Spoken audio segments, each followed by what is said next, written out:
Southeast Radio's Business Matters with Karl Fitzpatrick. Southeast Radio. Welcome back to Southeast Radio's Business Matters with me, Karl Fitzpatrick. Well, the latest Leader funding programme has been very successful for Wexford businesses, and it was recently announced that there will be a further €1.6 million of Leader funding available this year. Tom Bermingham from Wexford Local Development joins me now to tell us about who may be eligible to apply for this funding and the type of activities which typically secure Leader funding. Tom, the current Leader programme is in its final year, and I know that there is still over €1 million in funding available for Wexford businesses. But how would you assess the impact which the current Leader programme has had to date? Well, Karl, we began issuing contracts for the first projects back in the middle of 2017. And since that time, we've allocated €2.8 million to somewhere in excess of 50 different businesses throughout the county. This has had a major impact on those businesses, mostly expanding businesses, but some new business startups as well. We've also granted a number of feasibility studies. These would be for potential tourism startups that will hopefully come on stream in the coming year as well. And talk to us about some of the projects across County Wexford which have received the Leader funding under the current programme. Yeah, I suppose there's a very diverse range of projects, Karl. If you take the Enniscorthy region, you have companies like Euroblue, Wheelock Fruits in a completely different field, so to speak. Companies like Fresh Today. If you go up to the North Wexford Gorey area, then you have companies like Kotec, Stone Solutions in Camolan, and then you have tourism projects like the Wexford Lavender Farm in Inch and Morris Castle Holiday Park down in Kilmuckridge. If you come down to the Wexford town area, then you have companies like Ryan's Bakery and indeed Kelly's Bakery and in Ardcavan, also Good Food Ireland out in Drina. If we move to New Ross, then you have the JFK Dunbrody, the well-known tourism project, and indeed Wexford Home Preserves, the highly acclaimed food producers. And also engineering, I suppose specialised engineering companies. In the last year or so, we've granted companies like Slaney Precision in Ballycarney, Arc Engineering out in Folks Mills, and DC Fabrication in Blackwater. They're all niche businesses and who have benefited greatly from Leader grant aid in the past. Niche businesses, Tom, but very diversified, I have to say. Now, has Wexford Local Development ever quantified the economic impact which Leader-funded initiatives have had across the county? Yeah, I suppose the whole focus of the Leader programme from European level, Karl, would be to improve the quality of life in rural areas and I suppose generate economic activity. These projects and that 2.8 million has certainly done that. We've recently compiled figures on that, and somewhere in the region of 160 new jobs are being created. Many of them have already been created, and some will be created over the next year or so by those businesses.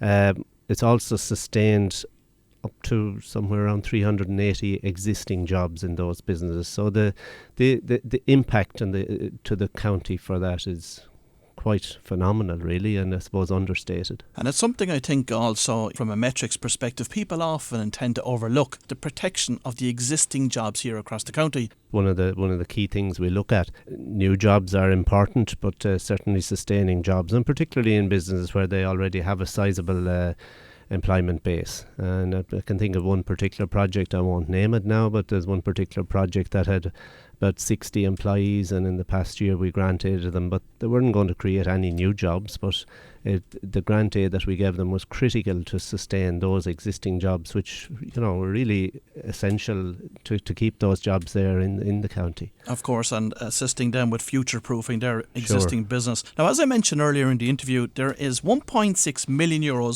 of Leader funding still available for Wexford businesses. But specifically, what type of businesses are eligible for this funding? I suppose if we look at the sectors that are not eligible, and the operating rules of Leader state that what's called conventional retail is not eligible. So your shops and your restaurants and all of that is not Tom? Eligible. I suppose it goes back to the beginning of Leader back in around 1991. Leader began with a focus on improving the quality of life in rural areas and the realisation that that rural areas were, depended on much more than just farming. There was a time when rural areas were, most people living in rural areas were very closely connected to farming. Now that's certainly not the case. But in terms of retail, Leader was looked on as about creating something different, creating new opportunities in areas. So Leader is not going to fund something that's already, I suppose, replicated in an area. So it has to be different to what's already out there. You have to prove, an applicant has to prove that, their business is not directly competing with others in the area. So you have to make sure that whatever you're funding within Leader, it's certainly not going to add 2 jobs here but take 2 jobs from somewhere else. Exactly. And we would always say that to people. It's about complementing what's out there rather than competing with it. That's the key to it. And displacement is one of the big considerations at the very outset when we talk to people in the beginning to determine whether they're eligible to apply for funding and indeed whether it's worth their while to apply. If they can't sort of prove that displacement is not going to be an issue, they're not likely to get funded. So as you say, retail businesses are excluded from that perspective. What about service-based businesses? It depends on the service, to be honest, Karl. And it's about finding a service that's not already out there. It's all about finding a gap in the market where you can show that there's going to be an opportunity to develop a business here and where effectively you're not going to be stepping on anyone else's toes. Is there particular sectors that you'd like to see applications coming in from? Tourism is always going to be a big contender in a county like Wexford. And we're acknowledged. I suppose we have played a key role in the development of a lot of the major tourism attractions in the county. But we always like to hear from more. Certainly the food and beverage sector as well is a big one for us.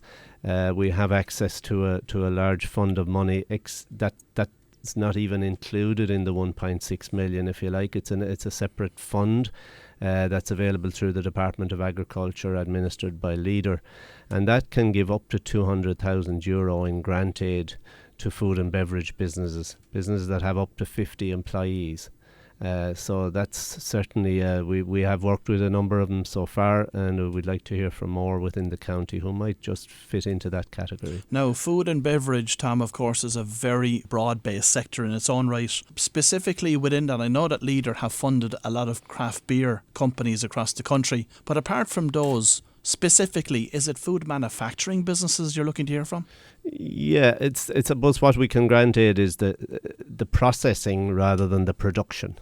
I suppose the easiest way of putting it, we can't grant aid a farmer to grow potatoes, but we could actually grant aid him for the processing equipment to turn those potatoes into chips or crisps or something like that. So what is involved in the application process? The first thing that people should do, I suppose, is talk to us to determine if they're eligible.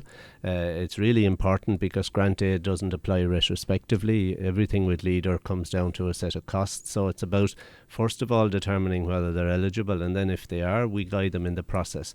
Leader is quite bureaucratic. At the end of the day, it's taxpayers' money that we're allocating, so it has to be very transparent, but I suppose we like to think in Wexford Local Development that we make it as user friendly as possible for people. So we work on a one-to-one basis in the Leader team with people. So people initially come to us, and then, as I say, if they're eligible, we guide them in the whole application process. It does take a little bit of time, and there's a lot of procedures that have to be followed.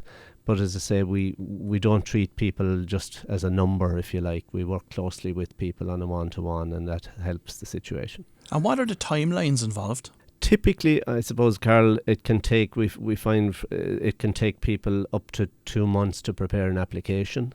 By the time they prepare their business plan and do all the tendering and all of that end of it, you're looking at maybe 2 months, and from the time we get an application, full application on the table, you're potentially looking at maybe another 2 months minimum. So I suppose a lot of the time, it depends on the person. You know, sometimes we meet people, and I could meet you today and outline everything to you, and maybe I don't hear from you for 3 months then, and you've kind of lost 3 months in the process yourself then, you know. So typically it can be turned around in about 4 months.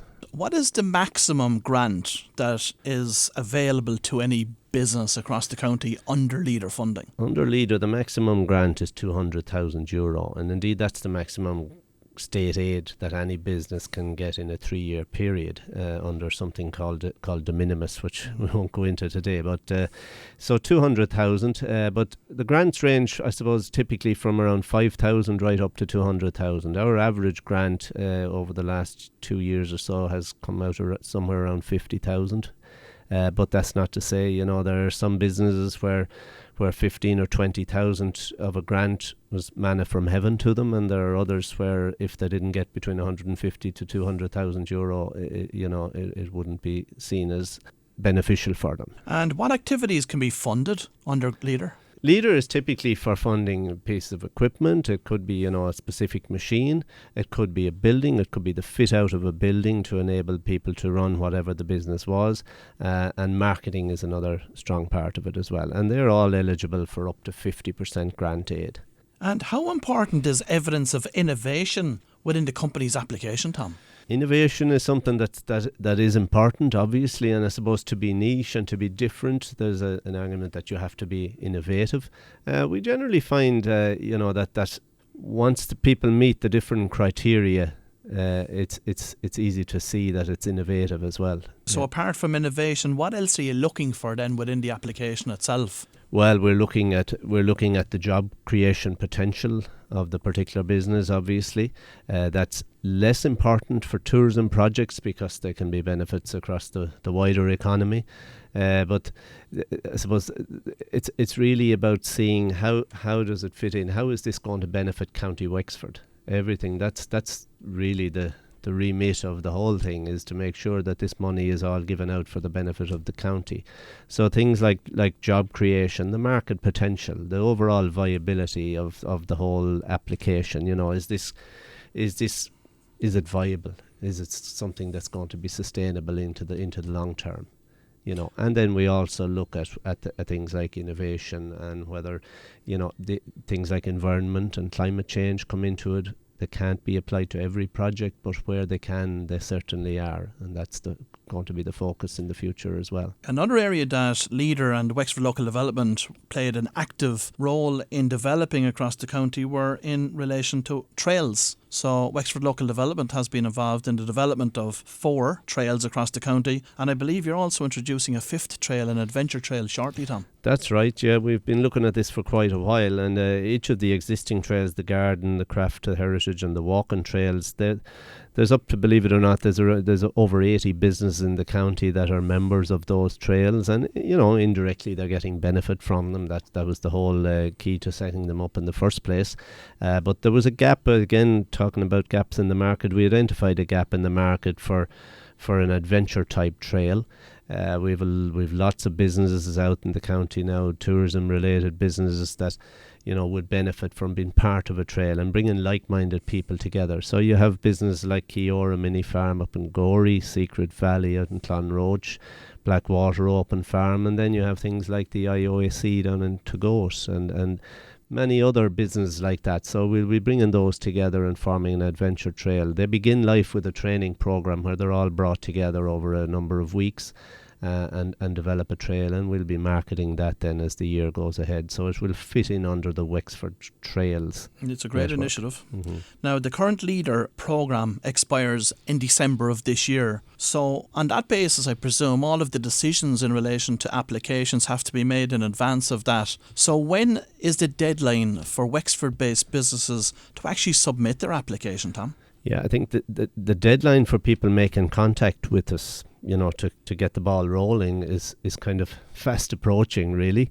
Certainly, as what people have to bear in mind, that as the year goes forward, the process will be getting extremely competitive because the budgets will be reducing on an ongoing basis. While we have 1.6 million available now, I would envisage that in 4 to 5 months' time, that will probably be down to half of that, right? And then by the time we get to September, it's going to be diminishing, right? So I would say to people, don't sit on the fence. The clock is ticking, and it's really time for people to start getting in contact with us if they haven't already been. Certainly we will need to have I'd say final applications September, October time, because they go through a process, and all of those decision processes will have to be taken before Christmas. And as we look ahead into 2021, just thinking about some businesses that might be saying, well, look, those timelines are too tight for me, and might be thinking that 2021 will be ample time for them to make an application under the next Leader programme. First and foremost, do you expect that there will be another Leader programme in 2021? And then secondly, I do remember you sitting with me in 2016, 2017, and there was a lot of frustration in Wexford Local Development at the time, Tom, because you were waiting for 1.5 years. That's right. From the completion and expiry of one programme for the next one to start. That's right. I suppose first things first, Karl, there will be another Leader programme, but it's not even in the planning stage yet. Leader, as people will be aware, falls under the Common Agricultural Policy, and the planning for that is actually only at a very early stage. I was at a meeting before Christmas on it, and it's quite scary how much more work is to be done on the process. So it's reasonable to assume that there will be a gap. Again, there's always been a gap between programmes, so I can certainly say that it's highly unlikely that there will be any funding available in 2021 for business, but at that stage hopefully we will be pretty sure what's coming down the line in terms of the next Leader programme, but we have no idea at this point what the budget will be for it, or indeed what the focus will be. Well, if that isn't an impetus for business people listening this morning to get an application in before September of this year, really, Tom, I don't know what is. And finally, Tom, you were out there meeting lots of businesses across the county. So what is the sentiment on the ground as we look forward to the year ahead? Yeah, I think it's an improving scenario right now, to be honest, Karl. Last year there was a lot of obvious uncertainty with the dreaded Brexit. People were sitting on the fence and holding back. Now we're finding even since Christmas, people are starting to say, "Look, come on, we have to get on with it," So I'd be confident at this point. Okay, there's a number of things that are still causing issues for people. Things like insurance and so on is a big concern. There's still obvious uncertainty over what's happening with Brexit. There has been a bit of a slowdown last year in the tourism space, which, I suppose we don't want to dwell on it too much. We have to look on the positives. There are lots of positives as well, and lots of developments in the county that are going to benefit all sectors, I think, in the year ahead. Well, if you've just tuned in, that was Tom Bermingham from Wexford Local Development, and I would certainly encourage any business owners in Wexford who may be eligible to apply for Leader funding to contact Tom without delay. Southeast Radio's Business Matters with Karl Fitzpatrick. Southeast.